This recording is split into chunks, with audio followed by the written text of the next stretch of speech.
በዝርዝር ወደ ተመለከትናቸው ጉዳዮቻችን አለፍን። አብራችሁን ስለምትቆዩ እናመሰግናለን። መንግስትና መሪ ፓርቲው ብልጽግና ህዝብን እያዳመጠና ለህዝብ ጥያቄ ምላሽ እየሰጠ ኢትዮጵያን ወደ ሁለንተናዊ ብልጽግና እንደሚያደርስ ፓርቲው ገለጸ። ብልጽግና ፓርቲ ሰሞኑን አዲስ አበባን ጨምሮ በተለያዩ የሀገሪቱ ከተሞች እየተካሄዱ ህዝባዊ ውይይቶች መድረኮችን አስመልክቶ ብልጽግና ህዝብን ያዳምጣል፣ ችግርን ይፈታል ሲል መግለጫ ወጥቷል። የመግለጫው ሙሉ ቃን ከወደ በኋላ ሸዋዬ ከፍ ያለው በዝርዝር የምታስቃኘን ይሆናል። አሁን በቀጥታ መስመራችን ተመስገን ይመር ይገኛል። ተመስገን በድጋሚ እንዴት ዋልክ? የት ትገኛለህ? ምን አይነት መረጃዎች ነው የምታደርሰን?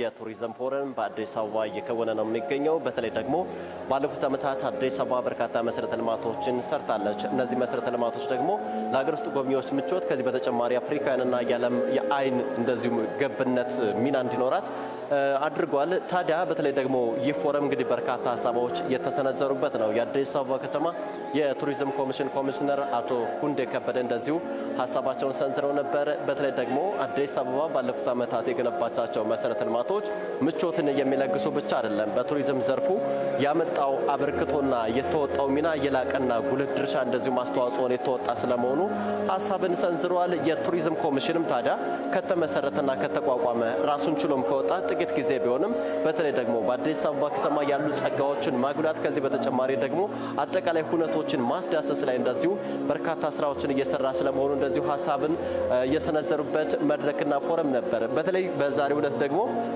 የአዲስ አበባ ቱሪዝም ኮሚሽን እንግዲህ እያንዳንዱ ሰው አሁን ላይ የዲጂታል ዓለም ነው። ዲጂታል ዓለሙን ደግሞ ኢትዮጵያም ተቀላቅለዋለች። አዲስ አበባ ደግሞ ዲጂታል ኢትዮጵያን እንደዚሁ እየመራች ትገኛለች። ምናልባትም በአዲስ አበባ ከተማ ያሉ የቱሪዝም ሀብቶችንና አቅሞችን ለማሳየት ደግሞ የተለያዩ የዲጂታል አማራጮችን መጠቀም፣ ከዚህ በተጨማሪ ድረገጾችን ማልማትና መገናኛ ብዙሃንን በስፋት መጠቀም ላይ ባለፉት ጊዜያት እንግዲህ በበርካታ ሁኔታ ተሰርቷል።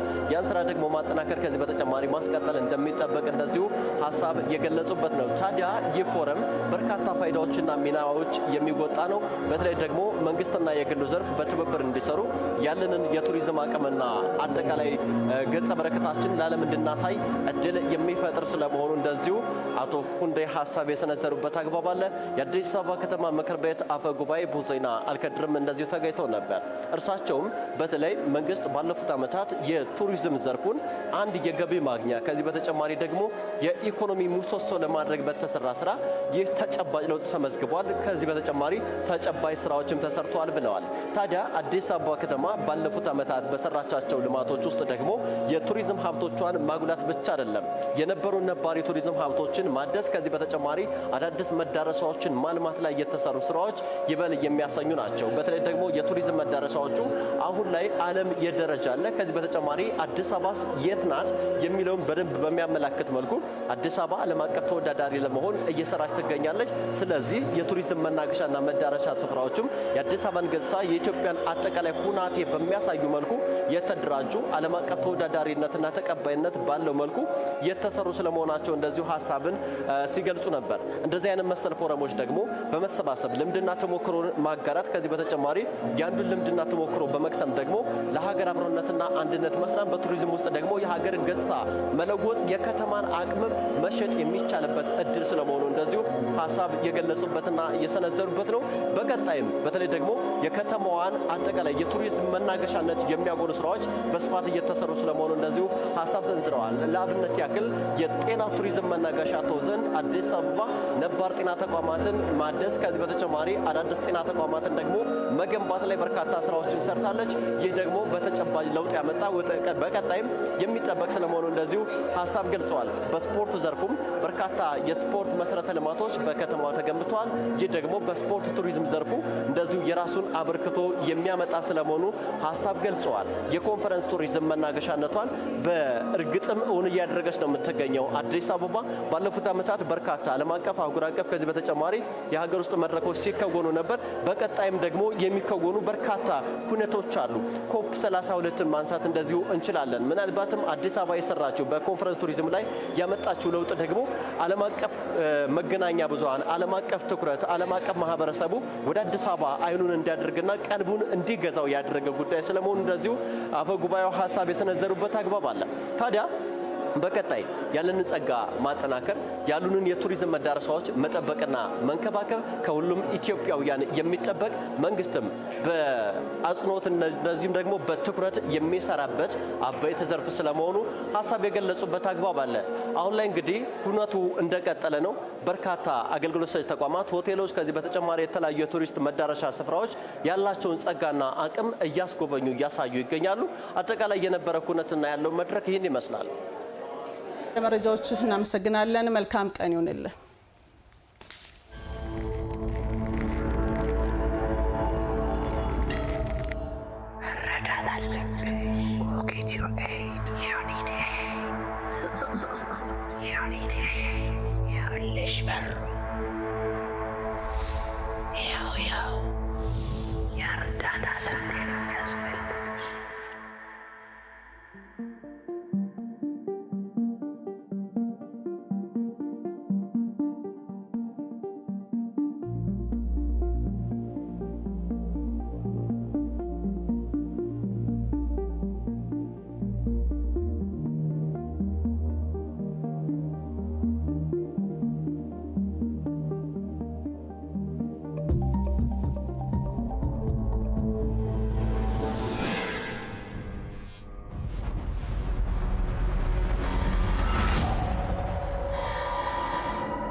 Сашевич.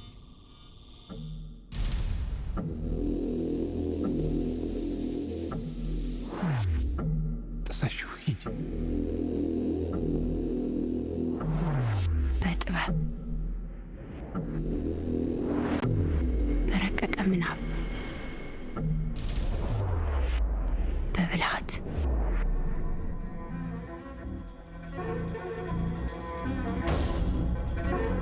ፍጥነት ፍጥነት ፍጥነት ፍጥነት ፍጥነት ፍጠኝ ፍጠኝ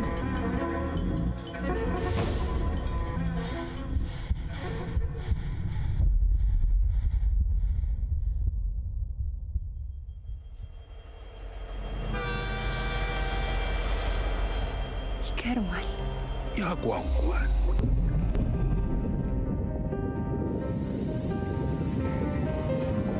ያማል፣ ያበሳጫል፣ ያንገበግባል።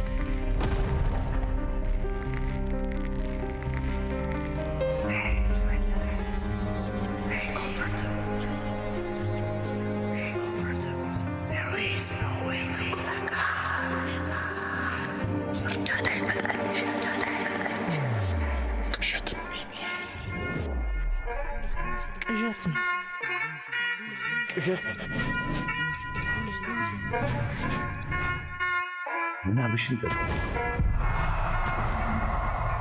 በተዘጋ በር አትታሰሪ። ምናብሽን ጠጥ ምናብሽን መር ብለሽ ተስፈንጥ በርቅሰሽ ውጪ።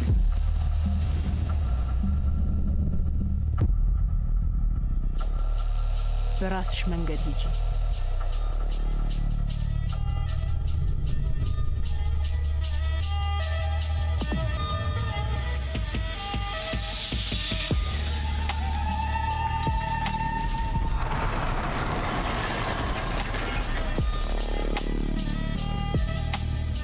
በእኛ ልጆቿ ኢትዮጵያ ታሸንፋለች።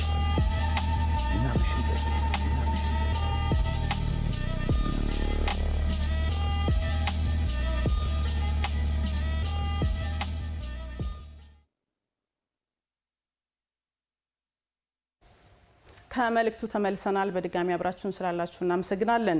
በስነ ምግባር የታነጸ የሰው ኃይል ለማፍራት በትኩረት እየተሰራ መሆኑ ተገለጸ። የአዲስ አበባ ከተማ የመሬት ይዞታ ምዝገባና መረጃ ኤጀንሲ አዳዲስ ሰራተኞች የአቅም ግንባታ ስልጠና መስጠት ተጀምሯል። በስልጠና ማስጀመሪያ መርሃ ግብሩ ንግግር ያደረጉት በምክትል ከንቲባ ማዕረግ የአዲስ አበባ ከተማ ዋና ስራ አስኪያጅ ኢንጂነር ወንድሙ ሴታ መሬት ውስን ሀብት ከመሆኑ ጋር ተያይዞ ፍትሐዊ የመሬት ተጠቃሚነትን የሚያረጋግጥ የአሰራር ስርዓት ለመዘርጋት በትኩረት የሰው ኃይልን ለማጠናከር እየተሰራ መሆኑን አንስተዋል። መሬት ውስን ሀብት ነው። መሬት ስትራቴጂክ የሆነ የህዝብ ሀብት ነው። ራሱ ሀብት መሆን ብቻ ሳይሆን ለሌሎች ሀብቶች መፈጠርም ጭምር ምክንያት የሆነ መሰረት የሆነ ሀብት ነው። ይህን ሀብት ደግሞ በአግባቡ ማስተዳደር፣ በአግባቡ መምራት ያስፈልጋል። ይህን ለማድረግ ደግሞ በቂ እውቀት መጨበጥ፣ በቂ ትጥቅ መያዝና ለዛ አገልግሎት ምቹ ሁኔታ መፍጠር ያስፈልጋል። ይህም መሬት በአግባቡ ስናስተዳድር አንደኛውና ዋነኛው ነገር መሬት በኩል ሰዎች እንዲገለገሉበት ፍትሐዊ ተደራሽ እንዲሆን፣ በዚህ የምንሰጠው አገልግሎት ደግሞ በምናገኘው ገቢ የከተማ አስተዳደሩ ሌሎች ልማቶችን ማከናወን የሚያስችለውን ማህበራዊ ፍትህን ማስፈን የሚያስችለውን ስርዓት መዘርጋት እንድንችል ነው። በመዲናዋ ሪፎርም ከተደረገባቸው ተቋማት መካከል የመሬት ይዞታ ምዝገባና መረጃ ኤጀንሲ አንዱ መሆኑን የተናገሩት ኢንጂነር ወንድሙ ሴታ አገልግሎቱን ዲጂታላይዝድ ከማድረግ በተጨማሪ ብቃት ያለው ባለሙያ እንዲሁም በስነ ምግባር የታነጸ የሰው ኃይል የማፍራት ስራ በትኩረት እየተሰራ እንደሚገኝ ገልጸዋል። በሂደትም ደግሞ የተገልጋይ ሮሮ ያለባቸውን ተቋማት ተገልጋይን በቴክኖሎጂ ተጠቅመን የተሳለጠ አገልግሎት መስጠት፣ የከተማውንም ጥቅም የማስጠበቅ የተገልጋይንም እንግልት የማስቀረት ስራ መስራት መቻል አለብን በሚል የተሳለጠ የዲጂታል ስርዓት እየዘረጋን ነው። ከተማችንን ስማርት ከተማ እናደርጋለን በምንልበት ጊዜ አንዱ የመንግስትን ዲጂታል አስተዳደር እና የተቀላጠፈ የተሳለጠ የመንግስት አስተዳደር እና አገልግሎት ማሳካት ነው የሚል እምነት ይዘን ነው እየሰራን ያለ ነው። ለዚህ ደግሞ ዋነኛው መሰረት ተደርጎ የሚወሰደው ደግሞ ዲጂታል የመሬት መረጃ ስርዓትን መገንባትና የተሟላ የካዳስተር ስርዓት መገንባት ነው ተብሎ ነው የሚታመነው። ይህ እንግዲህ በዘላቂነት አዝልቀን ሙሉ ለሙሉ የከተማችንን የመሬት መረጃ በአግባቡ ከያዝን በሌሎች የመሬት ተቋማቶቻችንና መሬት ላይ አገልግሎት የሚሰጡ ተቋማቶቻችን የተጀመረው ሪፎርም አንድ ላይ ሲጠቃለል የተቀናጀ የመሬት መረጃ ስርዓት እየገነባን ነው ያለ ነው ማለት ነው። የአዲስ አበባ ከተማ የመሬት ይዞታ ምዝገባና መረጃ ኤጀንሲ ዋና ዳይሬክተር አቶ ተስፋዬ ጥላሁን በበኩላቸው በመዲናዋ ትልቅ ሀብት ከሆኑት ውስጥ መሬትና የሰው ሀብት ግንባር ቀደም መሆናቸውን ጠቅሰው አዳዲስ ባለሙያዎች ብልሹ አሰራርን ለመዋጋትና የህብረተሰቡን ሮሮ ለመቅረፍ እንዲሰሩ አሳስበዋል። እንግዲህ በዚህ ተቋም ውስጥ በተለያዩ ጊዜ የሪፎርም ስራዎች ሲሰሩ ቆይተዋል። እነዚህ ሲሰሩ የነበሩ የሪፎርም ስራዎች ውጤታማ የሆኑም ውጤታማ ሳይሆኑም የቆዩ አሉ ማለት ነው። በሪፎርማችን ውስጥ ያየንበት ትልቁ የኛ ጉድለት የሚነበብበት መስተካከል ያለበት የህብረተሰቡ ሮሮ የሚሰማባቸው ሊሻሻሉ ይገባል የምንላቸው በንጹህ ጭንቅላት ጀምረን እንስራ ከሚል አንጻር ስለሆነ እናንተም ያንን ታሳቢ አድርጋችሁ መዘጋጀት ያስፈልጋል ማለት ነው። የአዳዲስ ተቀጣሪ ሰራተኞችም የሚሰጠው ስልጠና ለተከታታይ 10 ቀናት የሚዘልቅ መሆኑ ተገልጿል።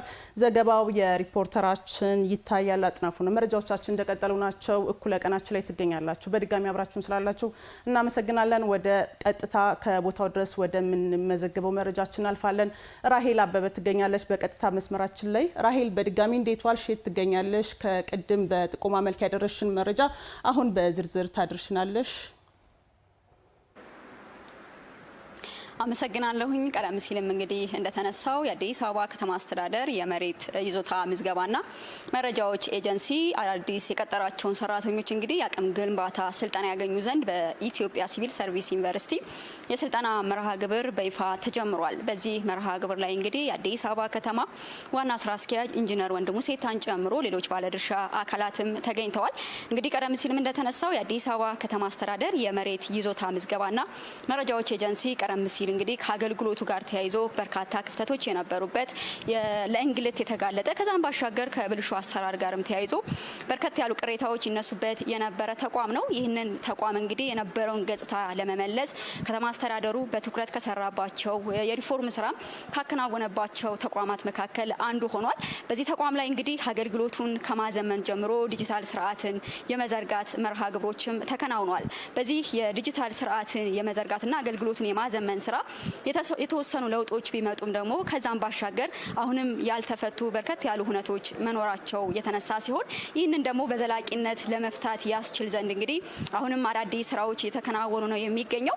ከነዚህ መካከል ደግሞ አዳዲስ ሰራተኞችን በመቅጠር እነዚህንም በእውቀትና በክህሎት በማሰልጠን እንግዲህ ትክክለኛ የሆነ ፍትሃዊ የአገልግሎት ተደራሽነትን ለማሳለጥ ተደርጎ የተከናወነ ነው። ከዚህ ጋር ተያይዞ እንግዲህ በዛሬው ዕለት እንግዲህ የአቅም ግንባታ ስልጠና እየወሰዱ የሚገኙ አዳዲስ ሰራተኞች ከተለያዩ የሀገሪቱ ክፍል በኦንላይን ፈተናዎችን ወስደው ከፍተኛ ውጤት አምጥተው እንግዲህ ይህንን ስራ ለመጀመር የተነሱ ሰራተኞች ናቸው።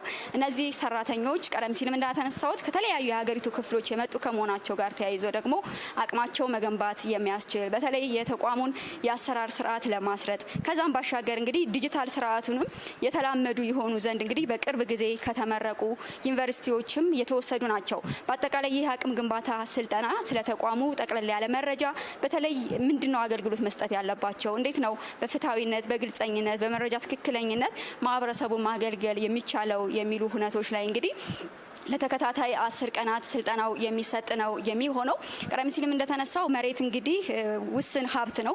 ሁሉንም ተጠቃሚ ሊያደርግ በሚችል መልኩ ፍትሃዊነትን ሊያረጋግጥ በሚችል መልኩ ዲጂታል ስርዓቶችን ከመዘርጋት ባሻገር ደግሞ በስነ ምግባር የታነጹ ጥሩ ስብዕና ያላቸው ሰራተኞችን ማፍራት ቁልፍ ተግባር ከመሆኑ ጋርም ተያይዞ ነው ከተለያዩ የሀገሪቱ ክፍሎች እንግዲህ ወደዚህ ስራዎችን እንዲሰሩ የመጡት። እነዚህ ሰራተኞች ደግሞ አቅማቸውን ክህሎታቸውን በደንብ ያጎሉ ዘንድ ስነ ምግባር የሚታነጹ ዘንድ በዛሬው ዕለት እንግዲህ ለተከታታይ 10 ቀናት የሚሰጥ ስልጠና ይፋ ሆኗል። ከዚህ ጋር ተያይዞ በተለይ እነዚህ ሰራተኞች ከተለያዩ አካባቢ የመጡ ከመሆናቸውን ባሻገር አሁን የሚመደቡባቸው የስራ ክፍሎች ደግሞ ከዚህ በፊት በህብረተሰቡ ቅሬታ ይነሳባቸው የነበሩ ለአገልግሎቱ እንግልት የተዳረጉ ለብልሹ አሰራር የተጋለጡ ስፍራዎች ላይ እነዚህን አዳዲስ ሰራተኞች በመመደብ በተለይ የቅርብ ጊዜም ከመሆናቸው ጋር ተያይዞ ከቴክኖሎጂ ጋርም የተላመዱ ከመሆናቸው ጋር ተያይዞ እንግዲህ በግልጸኝነትና በትክክለኝነት እንዲያገለግሉ አላማ አድርጎ የሰለጠኑ መሆናቸውም ነው የተነሳው።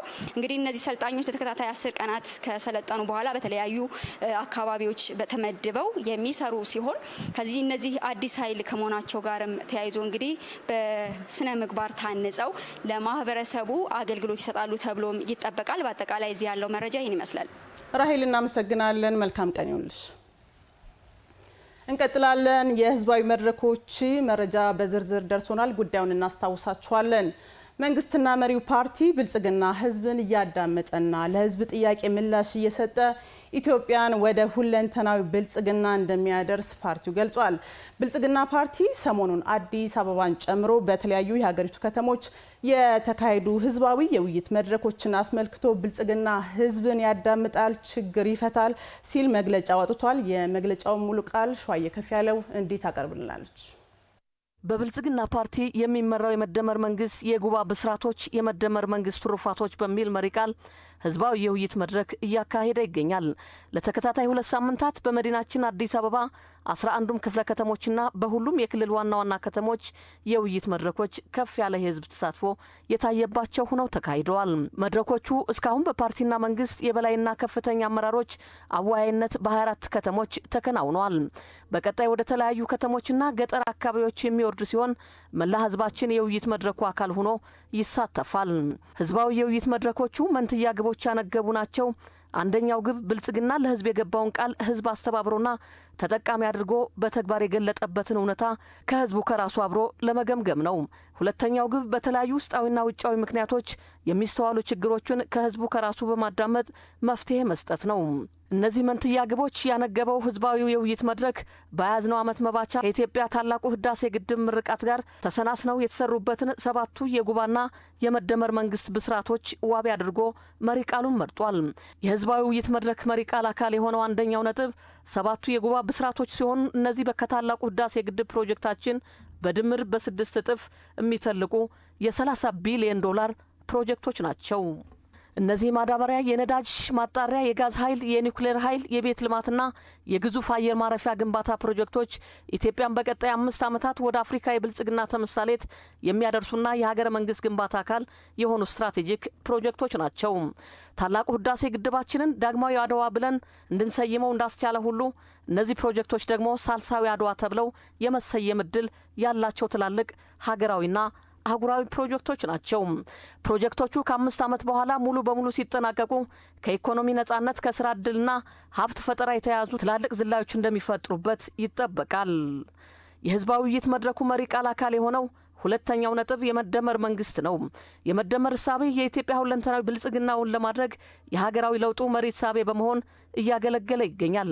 እሳቤው በተግባር መሬት ላይ ወርዶ ኢትዮጵያን ከተስፋ ብርሃን ወደሚጨበጥ ብርሃን ማሸጋገር ችሏል። በዚህ ተጨባጭ ለውጥ መነሻነት መደመር ከእሳቤነት ወደ መንግስትነት ተሸጋግሯል። በዚህ ደረጃ በልማቱም በሀገረ መንግስት ግንባታውም ለህዝብና ሀገር የሚመጥን ስራ የሰራውና ምርታ የፈጠረው የመደመር መንግስት በነቂስ ወጥቶ ከመረጠው ህዝብ ጋር ተገናኝቶ እየተወያየ ነው። በውይይቱም የቀጣይ 5 ዓመት ህዝባዊ እቅድ ላይ አተኩሮ የጉባ ብስራቶች፣ የመደመር መንግስት ትሩፋቶች በማለት ትሩፋቶቹን ከህዝብ ጋር እየተቋደሰና ተስፋውን እያለመለመ ይገኛል። ህዝባዊ ውይይት መድረኮቹ በሰፊው የተስተዋለው አንድ ጉዳይ ህዝብ የተሰራለት ስራ ቆጥሮ የሚያውቅና የሚያመሰግንበት መሆኑ ነው። በሁሉም መድረኮች ባለፉት 5ና 7 ዓመታት የተሰሩ የልማትና የሀገረ መንግስት ግንባታ ስራዎች በህዝቡ አንደበት ባድናቆትና በምስጋና ታጅበው ቀርበዋል። ህዝቡ በየዘርፉና በየአካባቢው የተሰሩ አያሌ ስራዎች እንዲሁም በቀጣይ 5 ዓመታት የሚሰሩ መደበኛና ትላልቅ ፕሮጀክቶች የላቀ ተስፋ እንደፈጠረለት አሳይቷል። በህዝባዊ ውይይቱ ባለፉት 5 ዓመታት በሁሉም ዘርፎች ማለትም በፖለቲካ፣ በኢኮኖሚ፣ በማህበራዊና በዓለም አቀፍ ዘርፎች አያሌ ድሎችና ምርታዎች መመዝገባቸውን አንስቷል። በፖለቲካ ረገድ የፖለቲካ ምህዳሩን ከማስፋትና ከማዘመን ጋር የተያዙ ስራዎች ተሰርተው በሀገራችን የትብብርና የፉክክር ሚዛን የጠበቀ ፖለቲካ ለመገንባት ከፍተኛ አስተዋጽኦ አበርክቷል። በዚህም 275 የተፎካካሪ ፓርቲዎች አመራሮች ከነዚህም 7 በሚኒስትርና ሚኒስትር ዴኤታ ደረጃ የተለያዩ መንግስታዊ ኃላፊነቶችን ይዘው እየመሩ ይገኛል። በኢኮኖሚ ረገድ በብዝሃ ዘርፍና በብዝሃ ተዋናያን የሀገር በቀል ኢኮኖሚ ሪፎርም በመምራት በምርትና ምርታማነት ከፍተኛ ምርታ መጥቷል። በግብርና በተለይ በስንዴ፣ በቡናና በሌማት ትሩፋት፣ በአምራች ኢንዱስትሪ፣ በማዕድንና በቱሪዝም የመጡ ለውጦች የነበሩ የስርዓት ስብራቶችን የጠገኑ ብቻ ሳይሆን ሽግግር የፈጠሩ ሆነው ተመዝግበዋል። በማህበራዊ ረገድ ሰው ተኮር ፖሊሲን ተተግብረው ህዝባዊ ክብር ከመጎናጸፍም የደረሱ አያሌ ስራዎች ተሰርተዋል።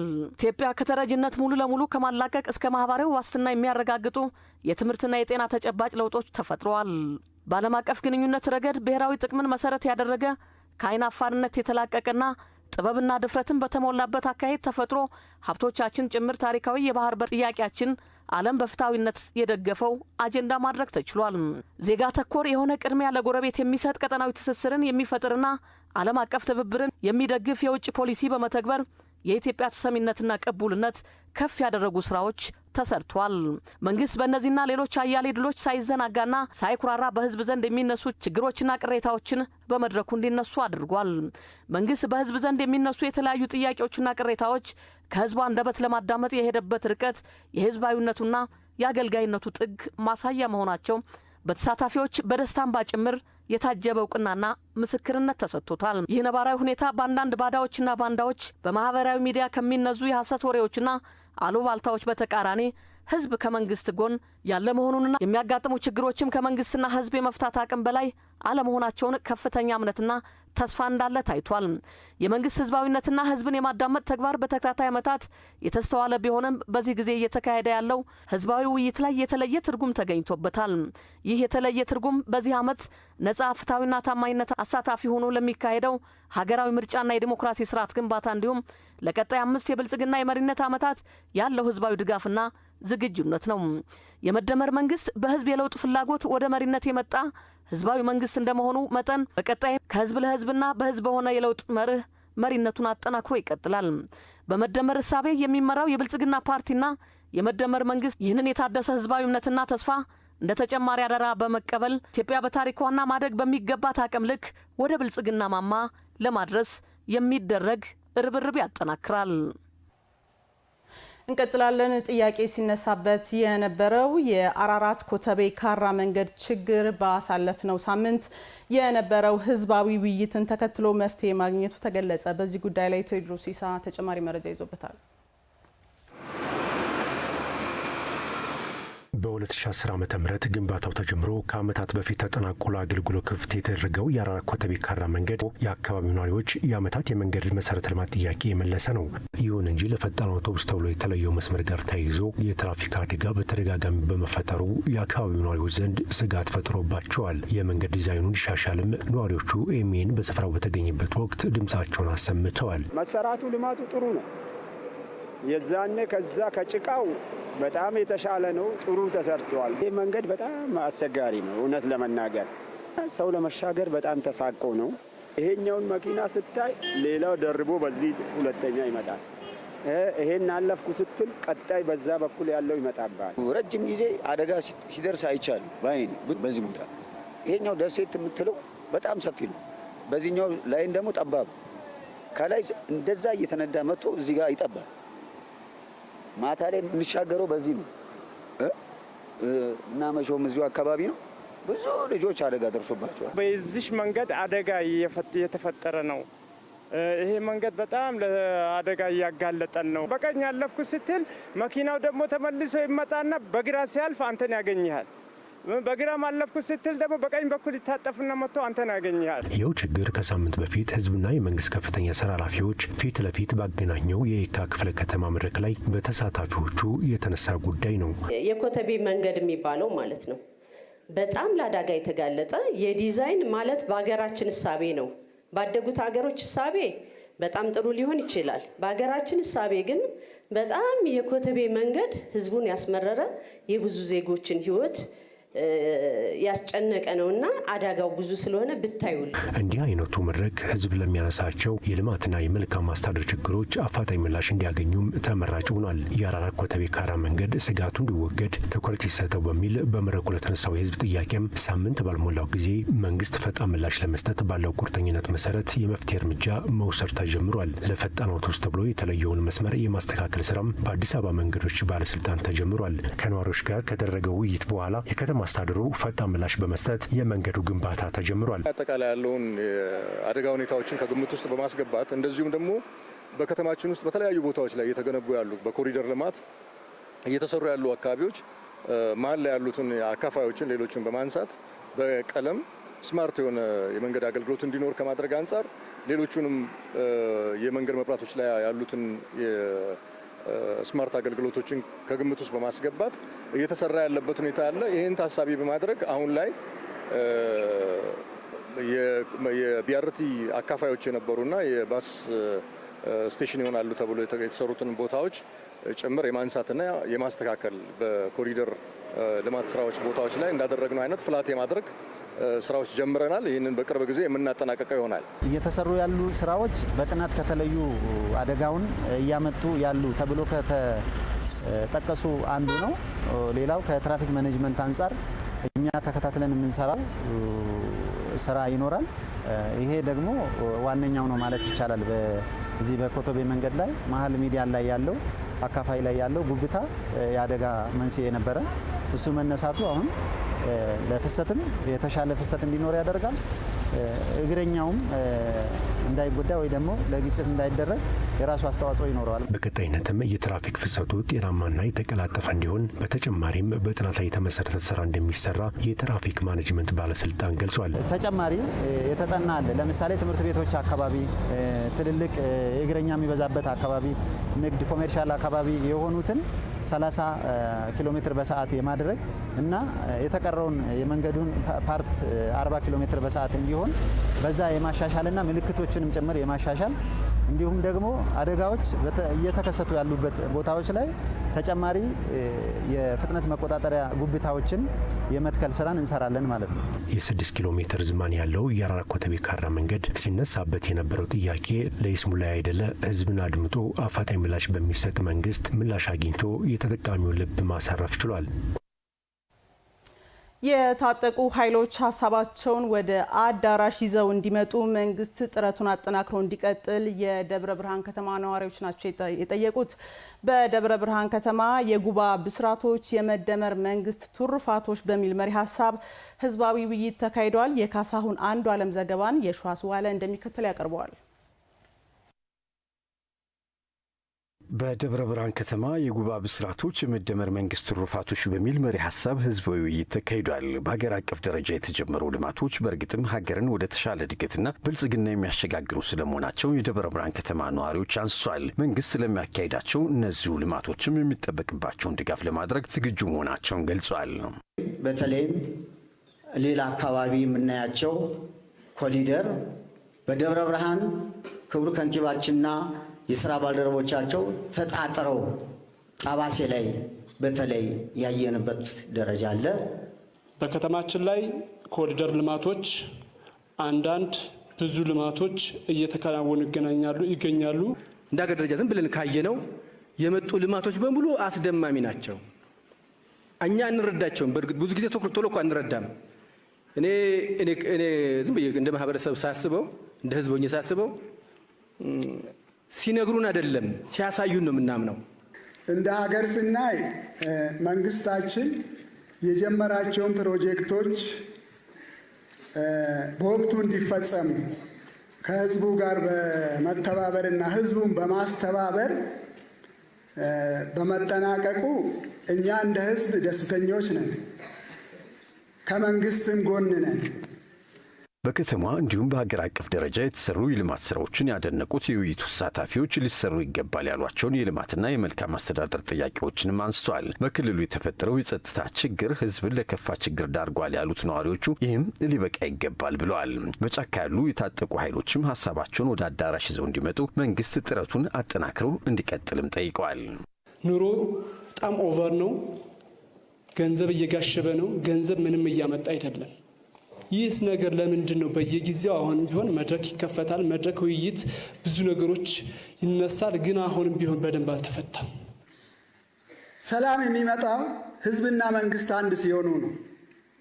ስለዚህ መንግስት አሁንም ሰላም ላይ አጠንክሮ መስራት አለበት። አንድ በቀጣይ የምትይዙልኝ የደብረ ብርሃን ከተማ አስተዳደር ተቀዳሚ ከንቲባ አቶ በድሉ ውብሸት ብልሹ አሰራርና ህገ ወጥነትን ለመከላከል አስተዳደሩ በቁርጠኝነት እንደሚሰራ አንስቷል። የሰላም ጥሪ የክልሉ መንግስት ብቻ አይደለም፣ የፌዴራል መንግስትም አለ። ሁለቱም ጥሪ አቅርቧል። የትም ቦታ እንደራደር፣ በየትኛውም ሰዓት በማንም በቃ የቆየ ጥያቄ ነው። አንዳንዱ የቆየ ነው የምታነሱት እንጂ የፌዴራል መንግስት ከአፍሪካ ህብረት ጋር ልደራደር ካለ ከአፍሪካ ህብረት፣ ከዩናይትድ ኔሽን ከሆነ ከዩናይትድ ኔሽን ጋር ይደራደር፣ አሜሪካም ልደራደር ካለ አሜሪካም ልደራደር፣ የትም ልደራደር ብሏል። የክልሉ መንግስትም የፌዴራል መንግስት ይህም በአደባባይ የታወጀባቸው ሁኔታዎች ናቸው። ሌላ ምንም መስቀልቅል እንትን የለው። የሸገር ከተማ አስተዳደር ከንቲባ ዶክተር ተሾመ አዱኛ ህዝብ አስተካክሉ የሚለንን ለማስተካከል ነው ውይይቱን ያደረግነው ብለዋል። የኑሮ ውድነቱን ለማስተካከል ምርትና ምርታማነትን ማሳደግ እንዲሁም የገበያ ስርዓቱን በህግ መምራት አስፈላጊ መሆኑን ገልጿል። የኑሮ ውድነት አንስታችኋል። ሁሉም ጋር ያለ ነው። መነሻውን ክቡር ከንቲባ ሲያቀርቡ በደንብ ከሰማችሁ ደጋግሞ ተናግሯል። እዛ ጋር ሲደርሱ ከንቲባው ምን አሉ? የኑሮ ውድነት መነሻው ምርትና ምርታማነት ያለመኖሩ ነው። ሁለተኛ የገበያ ስርዓቱ ለከት የለውም። ምናልባት ቃሉ ቆንጆ አይደለም ለእናንተ። የገበያ ስርዓቱ ከፈለጉ ዛሬ 5 ብር ይላሉ፣ ከፈለጉ ነገ 10 ብር ይላሉ፣ ከፈለጉ 20 ብር ይላሉ። የዚህ አይነት ባህሪ የኑሮ ውድነቱን ጨምሮታል። ሰላምን ለማረጋገጥ መንግስት ቁርጠኛ መሆኑን ያነሱት ደግሞ የደቡብ ምዕራብ ኢትዮጵያ ህዝቦች ክልል ምክትል ርዕሰ መስተዳድር አቶ ማስረሻ በላቸው ናቸው። በጫካ የሚገኙ ታጣቂዎች የሰላም አማራጭ እንዲቀበሉ ጥሪ ያቀረቡት ምክትል ርዕሰ መስተዳድሩ የከተማዋ ነዋሪ የሰላም ጥረቱን እንዲደግፍ ጠይቀዋል። መች ነው ጦርነቱ የሚያቆመው? ሁላችንም ክፉ ስንጠላ ከመንግስት ጋር አብረን ሆነን ብንታገል፣ ብንመክር፣ ልጆቻችንን ወደ ቤት እንዲገቡ ብናደርግ፣ ብንመካከር፣ ብንደራደር፣ ብንተማመን ነው የሚቆመው። በአንድ ወገን ፍላጎትና በአንድ ወገን እንቅስቃሴ የሚቆም ነገር ብዛም የለም። 2 በሬ ስቦ እንኳን አይጨርስም አንዱ ደካማ ከሆነ አይደለም እንዴ? ስለዚህ ጉዳዩን ለማሳጠር የየራሳችን ኃላፊነት መውሰድ ነው የሚጠበቅብን። መንግስት ለሁሉም ነገር ዝግጁ ነው። እኩለ ቀን መረጃዎቻችን ላይ ትገኛላችሁ። በድጋሚ አብራችሁን ስላላችሁ እናመሰግናለን። ወደ ቀጥታ መስመር መረጃዎቻችን እናልፋለን። በቤተልሔም አየነው በቀጥታ መስመራችን ላይ ትገኛለች። ቤተልሔም በድጋሚ እንዴት ዋልሽ? በመግቢያችን በጥቆማ መልክ ያደረሹን መረጃ አሁን በዝርዝር ማድረስ ትችላለሽ? አመሰግናለሁ። በድጋሚ እንግዲህ ቀደም ብዬ መግቢያ ላይ እንዳስተዋወቁት በተፈሪ መኮንን ፖሊቴክኒክ ኮሌጅ ነው የሚገኘው። በዚህ ደግሞ የአዲስ አበባ ባህልና ኪነ ጥበብ ቢሮ ያዘጋጀው መርሃ ግብር አለ። የጎዳና ላይ የስነ ጥበብ ስራዎችን በተመለከተ የሂስ መድረክ ነው። በዚህ መርሃ ግብር ላይ የተለያዩ ሰዓሊያን፣ የጥበብ ባለሙያዎች እንዲሁም ተማሪዎች ተገኝተዋል። የሚመለከታቸው አካላትም ቀርበው በዚህ ዙሪያ የሂስ አስተያየታቸውን እየሰጡ ነው። እንግዲህ የሂስ መድረክ እንደሚታወቀው መጥፎ ነገሮችን መናገር ብቻ ሳይሆን ወይም ደግሞ ነቀፌታዎች ብቻ ሳይሆን የተሰሩ ጥሩ ስራዎች ምንድን ናቸው፣ እዚህ ላይ ደግሞ ቢስተካከሉ የሚሻሉ ነገሮች ምንድን ናቸው ተብለው የሚነጋገሩበት ሰፊ መድረክ መሆኑ ነው ማለት ነው የተገለጸው። እንግዲህ በዚህ መድረክ ላይ ደግሞ በተለይም የአዲስ አበባ ባህልና ኪነ ጥበብ ቢሮ ይህንን ፕሮግራም እንዳዘጋጀው ገልጫለሁኝ። ይህ መድረክ ሲዘጋጅ ለተከታታይ 5ኛ ዓመት መሆኑን የተገለጸው። ከዚህ በፊት በተለያዩ የሙዚቃ ስራዎች፣ የቲያትር እንዲሁም የፊልም ስራዎች ላይ ባለሙያዎች ተጋብዘው የሚመለከታቸው አካላት ይህንን ኢንዱስትሪውን ለማሳደግ የተለያዩ መድረኮች ተዘጋጅተው እንደነበረ ነው የተገለጸው። አሁንም ዛሬ በተዘጋጀው መድረክ ላይ እንግዲህ የጎዳና ጥበብ የጎዳና ላይ ወይም ስትሬት አርት ተብሎ የሚጠራው ስራ ማለት ነው በሀገራችን እምብዛም የተለመደ ነው የማንለው የጥበብ አይነት ነው። አሁን ግን የኮሪደር ልማቱን ተከትሎ በተለይ ደግሞ ለግንባታ የታጠሩ ቦታዎች ላይ እንዲሁም በድልድዮች ስርም የተሳሉ የተለያዩ ስዕሎችን እንመለከታለን። እነሱን በተመለከተ ነው ሀሳቦች ሲሰጡ የነበረው። ምን ማለት ነው የስትሬት አርት ማለት፣ እነማን ናቸው የሚሰሩት፣ ምን አይነት መልእክት ይተላለፍበታል የሚሉትም ደግሞ በመግቢያ ላይ እንግዲህ በሂስ አቅራቢዎች በተስፋዬ ሰለሞን መምህር ናቸው፣ እንዲሁም የኪነ ጥበብ ባለሙያ ናቸው። ከተማችን ላይም ከተሰሩ የተለያዩ ስዕሎች መካከል አሻራቸውን ያኖሩ ሰው ናቸው። በዚህ ዙሪያ የተለያዩ ሀሳቦችን ሰጥተዋል። እንግዲህ ይህ የስትሬት አርት የምንለው ከ7000 ዓመት በፊት ሰዎች በዋሻ ላይ ሲኖሩም ከነበረበት ጊዜ አንስቶ የነበረ የሀገርን ባህል የሰዎችን አስተሳሰብ ማንጸባረቅ የሚችል የጥበብ አይነት እንደሆነ ነው የገለጹት። ሰዎች ሀሳባቸውን ከመግለጽም በተጨማሪ ደግሞ ሀገራት ያላቸውንም አቋም የሚያንጸባርቁበት መሆኑን የተገለጸው። እንደ አብነትም በሀገራችን አሁን የተለያዩ የምንመለከታቸው አረንጓዴ አሻራን የሚያጎሉ የሚያሳዩ ስትሬት አርቶችን እንመለከታለን። ይህም ለአብነት ለማሳያነት የተገለጸ ነው ማለት ነው። እንግዲህ በተለይ ደግሞ በሀገራችን በ1980ዎቹ አካባቢ በሆቴሎች፣ በስጋ ቤቶች፣ በምግብ ቤቶች በስፋት ማስታወቂያዎችና መሰል ነገሮች የሚሰሩት በስዕል ጥበብ እንደነበረ ይነሳል ማለት ነው። እንግዲህ ለቱሪዝም አንዳንድ ሀገሮች በሰፊው ይሰሩበታልና ሰዎችም የሚጎበኙት ማህበረሰቡ ሀሳቡን በነጻነት የሚገልጽበት የሚያሰፍርበትም አማራጭ ነው። ሰዎች ከቤታቸው ወጥተውም ውጭ ላይ የሚመለከቱት ነገር ለአይን ማራኪ ቀለል ያለም እንዲሆን ያደርገዋል። ጥበብ በራሱ የሚያስተላልፋቸው የተለያዩ መልእክቶች እንዳሉ ይታወቃልና ይህም የጥበብ መስክ ደግሞ አሁን ላይ የተለያዩ ወጣቶች አሉ በዚህም የሚሰማሩ።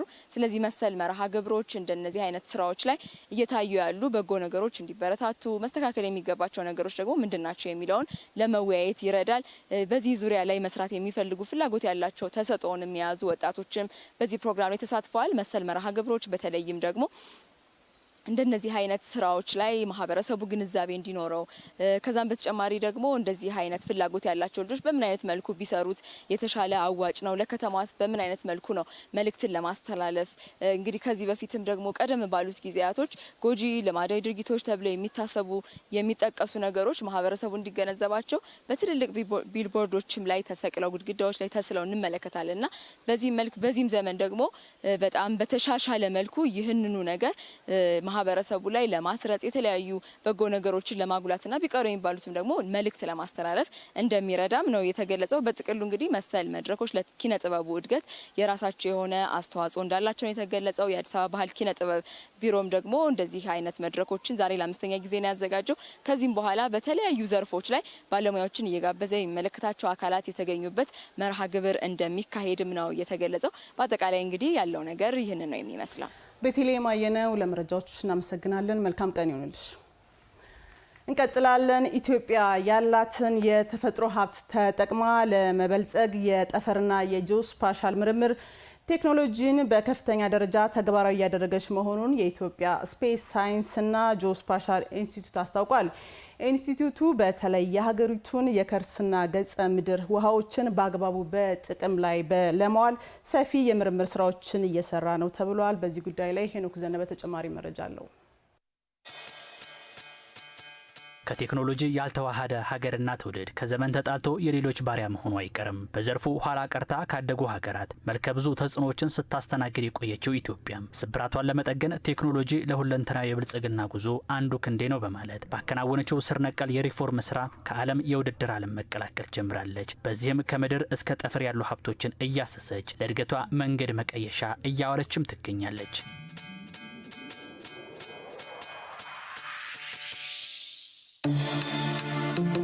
ሀያላኑ ከምድር አልፈው የጠፈር አካላትን ለመቆጣጠር ውድድር ውስጥ ከገቡ ዋላ ደር ብለዋል።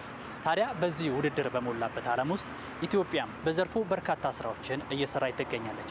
አሁን የምገኘው በኢትዮጵያ ስፔስ ሳይንስና ጂኦስፓሻል ኢንስቲትዩት ውስጥ ነው። በዚህ ተቋም ውስጥ በርካታ ምርምሮች ይካሄዳሉ። ከሚካሄዱ ምርምሮች ውስጥ ጥቂቶችን ወደ እናንተ እናደርሳለን። ቆይታቸው ከኛ ጋር ይሁን።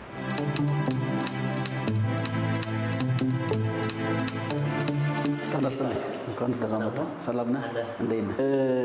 የስፔስ እና የጂኦስፓሻል መረጃዎችን በመጠቀም የምርምር ስራዎችን ከምናከናውንባቸው ዘርፎች መካከል አንደኛው የኢትዮጵያ የግብርና ስርዓት ላይ ነው። ወደ ሰብል ስንመጣ እንግዲህ የተለያዩ ሰብሎች በኢትዮጵያ ደረጃ ይመረታሉ።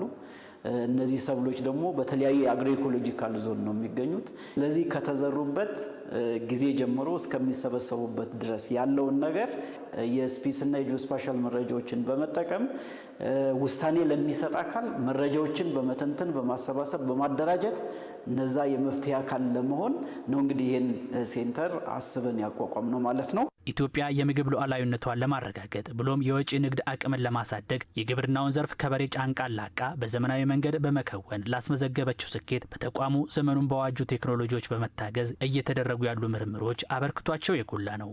ለምሳሌ እዛ ጋር እንደምታዩት የዋቢ ሸበሌ ቤዚንን ወስደን የትኛው አካባቢ ላይ የጥጥ ምርት ማምረት ብንችል የበለጠ ውጤታማ ሊሆን ይችላል የሚለውን ነገር አይደንቲፋይ ማድረግ ይቻላል።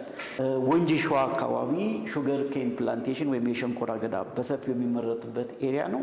ሶስቱ አካባቢ ይሄን ቴክኖሎጂ በመጠቀም ምርቱንና ፕሮዳክቱ ምን ሊሆን ይችላል የሚለውን ነገር በመተንበይ ይሄን ውጤት ያሳየንበት ሂደት አለ።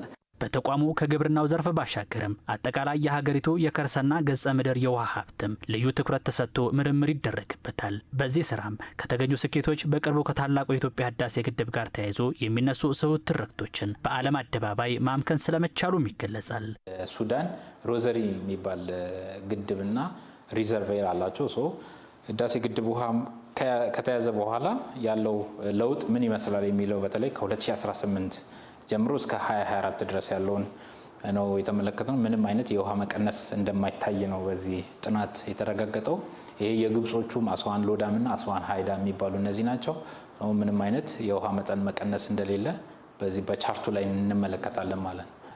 ተጨማሪ እንደውም ውሃ ለመያዝ ፈልገው ቶሽካ ሪዘርቬርን ክሬት አድርጓል ማለት እዚህ ላይ እንደምታዩት 2018 ላይ ህዳሴ ግድብ ውሃ ስንይዝ ይህን ያክል መጠን ነው የነበረው ማለት ነው። ይሄ ቶሽካ ሪዘርቬር 2020 ላይ በጣም ጨምሮ 2022 ላይ እጅግ በጣም ጨምሮ እና 2024 ላይ ይህን በሚመስል መንገድ የውሃ መጠን ተጨማሪ የውሃ መጠን ተይዟል ማለት ነው እና ውሃ መቀነስ ሳይሆን ኢቨን ተጨማሪ ውሃ እያገኙ እንደሆነ ነው በጥናቱ ያረጋገጥ ነው ማለት ነው። በውሃ አካላት ላይ የሚደረግ ጥናት ታዲያ ያሉ የውሃ ሀብቶችን በማወቅ በአግባቡ ለመጠቀም ከማገዙም ባሻገር የዓለም ውድ የሆነውን ሀብት ለመጠበቅ አይነተኛ ሚናም ይጫወታል። ትልልቅ ሐይቆቻችን ላይ በአካል በመሄድ መረጃ መሰብሰብ አዳጋች ነው። ይህንን የሚያቀል ቴክኖሎጂ እንዲሁ በቴክኖሎጂ ብቻ በመጠቀም ቦታው ድረስ መሄድ ሳያስፈልግ በቀላሉ በምን የውሃ አካላት ሐይቆች በምን እንደተሞሉ ማሳየት የሚቻልበት ሁኔታ አለ ማለት ነው። በተለይ በደለልም ሊሆን ይችላል።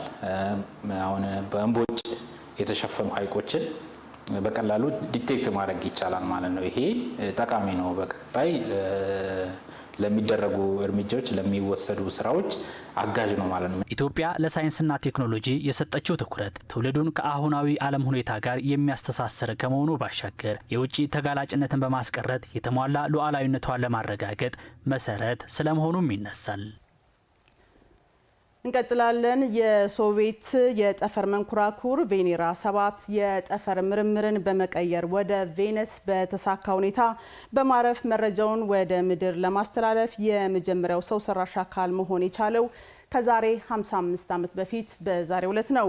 ተመራማሪዎቹ ስለ ቬነስ አዲስ ግኝት ያስተዋወቁበትን ይህን ዕለት ቤተልሔም አየነው በትውስታ እንዲህ ታስቃኘናለች።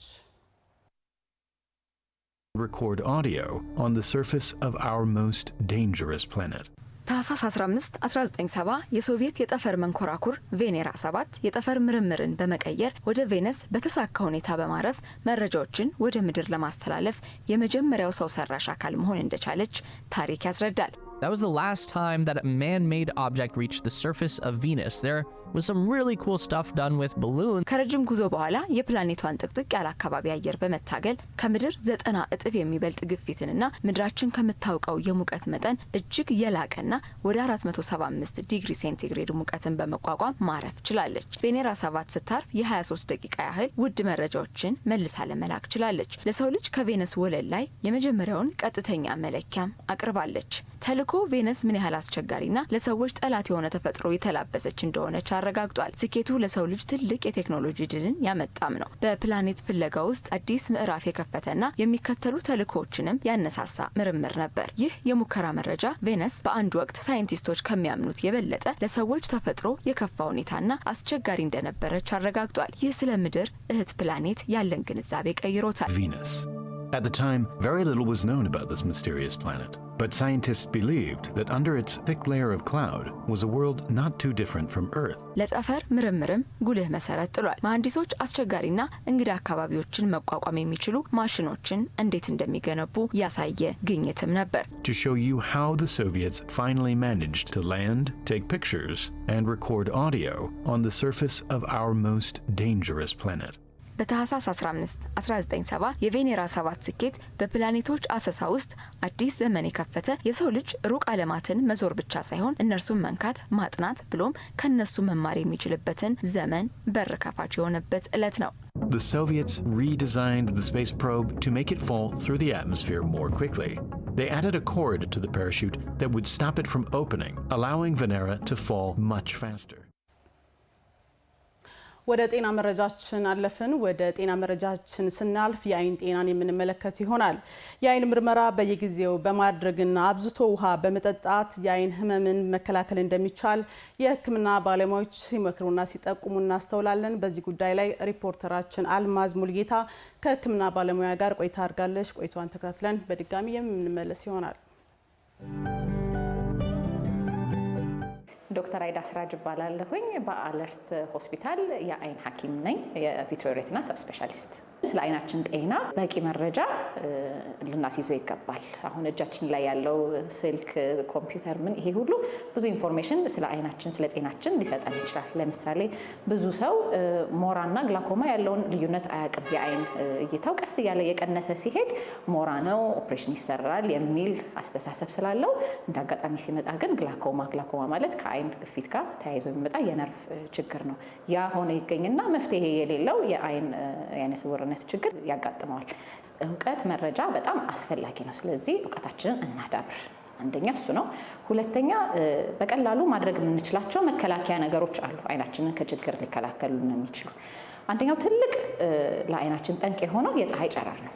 የፀሐይ ጨረር ዩቪኤ፣ ዩቪቢ የተባሉ ክፉ ጨረሮች አሉት። ያ የአይናችንን ጤና ያውካል። ከላይ ሽፋኑ ጀምሮ ውስጥ ሬቲናው ድረስ ችግር ያመጣል። ስለዚህ ምን ማድረግ እንችላለን? የፀሐይ ጨረር መከላከያ ያላቸውን መነጽሮች ማድረግ፣ ምንም አይነት ከስራ ጋር የተያያዙ ደግሞ ችግሮች፣ አደጋዎች እንዳይደርሱ የአይናችን መከላከያ ሁሌ ማድረግ አለብን። ሌላ ደግሞ ፊት መታጠብ፣ ባልታጠበ እጅ አይንን አለመንካት፣ አይንን አለማሸት፣ ኮምፒውተር፣ ስልክ፣ ማንኛውም አይነት ስክሪን ለረጅም ሰዓት አለመጠቀም። ግዴታ ደግሞ ከስራችን ሆኖ መጠቀም ካለብን ደግሞ በመሃል እረፍት መውሰድ፣ አይናችንን ማዝናናት ያስፈልጋል። ሌላስ ምግብ በቪታሚን የበለጸጉ በሚነራል የበለጸጉ ምግቦች ለምሳሌ ቪታሚን ኤ በደንብ ያላቸው ይሄ ጥቋቁር ቅጠላቅጠሎች ለምሳሌ ጎመን፣ ቆስጣ አይነት ምግቦች፣ ብዙ ከለር ያላቸው ምግቦች እነዚህ ይመከራሉ። በኦሜጋ 3 የበለጸጉ ምግቦች እንደ አሳ፣ ተልባ አይነት ምግቦች በጣም አስፈላጊ ናቸው። ውሃ መጠጣት ለአጠቃላይ ለጤናችን በጣም ጠቃሚ ነው። ለአይናችንም በደንብ ውሃ ያልጠጣን ሰዎች ለምሳሌ ሞራ ቶሎ እያደገ እንዲሄድ የማድረግ ነገር አለ። ስለዚህ ውሃ በደንብ በበቂ ሁኔታ መጠጣት አስፈላጊ ነው። ከሕክምና ጋር በተያያዘ እስከ 40 ዓመት ያሉ ሰዎች ደግሞ ቢያንስ አሁንም በ2 ዓመት አንዴ ቢያንስ ቢመረመሩ፣ ከ40 ዓመት በኋላ ደግሞ ቢቻል በየዓመቱ ምርመራ ቢደረግ ይመከራል።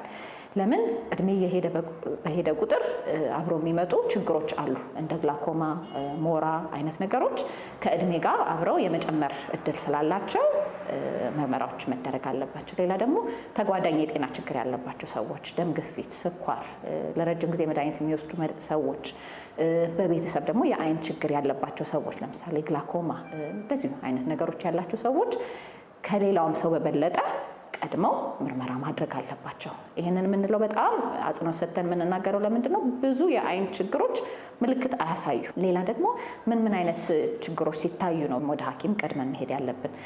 ለምሳሌ ብዙ ጊዜ ኮምፒውተር፣ ስልክ የምንጠቀም ሰዎች ወይ ሙቀት አካባቢ፣ አዋራ አካባቢ የምንሰራ ሰዎች የድርቀት ስሜቶች ሊኖሩ ይችላሉ። ብርሃን መፍራት፣ ጭፍን ማድረግ፣ መደካከም፣ ራስ ምታት፣ የመቆርቆር ስሜት፣ እነዚህ ነገሮች ከዛ ጋር ተያይዘው ሊመጡ ስለሚችሉ መታከም አለብን። ማንኛውም አይነት ቅላት፣ ህመም፣ የእይታ መቀነስ፣ ምንም አይነት የእይታ መቀነስ መነጽርም ፈልጎ ሊሆን ይችላል፣ ሞራም፣ ግላኮማም ኤኒቲንግ ሊሆን ስለሚችል ምንም አይነት የእይታ መቀነስ ያለባቸው ሰዎች ወዲያውኑ ጊዜ ሳይፈጁ የአይን ሕክምና ማግኘት አለባቸው። ግን ካልተደረገ ደግሞ ያን ያክል ዋጋ የሚያስከፍለን ነገር ነው። ስለዚህ ለአይናችን ትኩረት ሰጥተን በተቻለ መጠን ምርመራዎችን ማድረግ አለብን። ያ ምንም ምትክ የሌለው ነገር ነው።